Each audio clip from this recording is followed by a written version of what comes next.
Good evening friends. આજે આપણે શીખીશું કે ક્યારે ધને ધ અને ક્યારે ધને ધી વાંચવું જોઈએ। મિત્રો, એબીસીડીની અંદર કુલ 26 અક્ષરો હોય છે, જેમાં 21 વ્યંજન અને 5 સ્વર હોય છે। તો મિત્રો, જ્યારે પણ તમને કોઈ વર્ડ આપેલો છે કે જેની શરૂઆત 21 વ્યંજનથી થતી હોય અને તેનું જે પ્રોનાઉન્સિએશન છે એટલે કે તેનું જે ઉચ્ચારણ છે એ પણ વ્યંજનથી થતું હોય, તો તેવા કિસ્સામાં તે વર્ડની પહેલા લાગેલો THE એટલે કે ધ, એને આપણે ધ વાંચીશું। For example, the book, the pen, the table. અહીં તમે જોઈ શકો છો બુક, પેન અને ટેબલ આ ત્રણેય વર્ડમાં બરાબર જે શરૂઆત છે, જે વર્ડની શરૂઆત છે, જેમ કે બુક એ બ એક વ્યંજન છે એટલે કે વ્યંજનથી થાય છે, તો તેની પહેલા લાગેલો આપણે ધ છે એને ધ વાંચ્યો છે।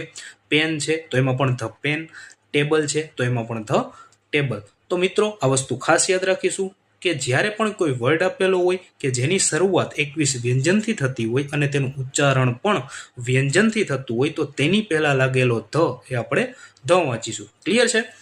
હવે જ્યારે પણ તમને કોઈ વર્ડ આપેલો હોય કે જેની શરૂઆત 5 સ્વરથી થાય છે એટલે કે એ, ઈ, આઈ, ઓ અને યુ થી થતી હોય, તો તેવા કિસ્સામાં તેની પહેલા લાગેલો જે ધ છે એને આપણે ધી વાંચીશું। ઘણા બધા મૂવીઝની અંદર જ્યારે તે મૂવી પૂરું થઈ જાય છે, સમાપ્ત થઈ જાય છે, તો ત્યારે ધ એન્ડ લખેલું આવે છે, બરાબર છે ને? તો એમાં જે એન્ડ છે એની શરૂઆત ક્યાંથી થાય છે? END। તો આપણે એનું જે ઉચ્ચારણ કરીએ છીએ એ એન્ડ કરીએ છીએ। તો મિત્રો, તેવા કિસ્સામાં તેની પહેલા લાગેલો જે ધ છે એને આપણે ધ નહીં પણ ધી વાંચીશું।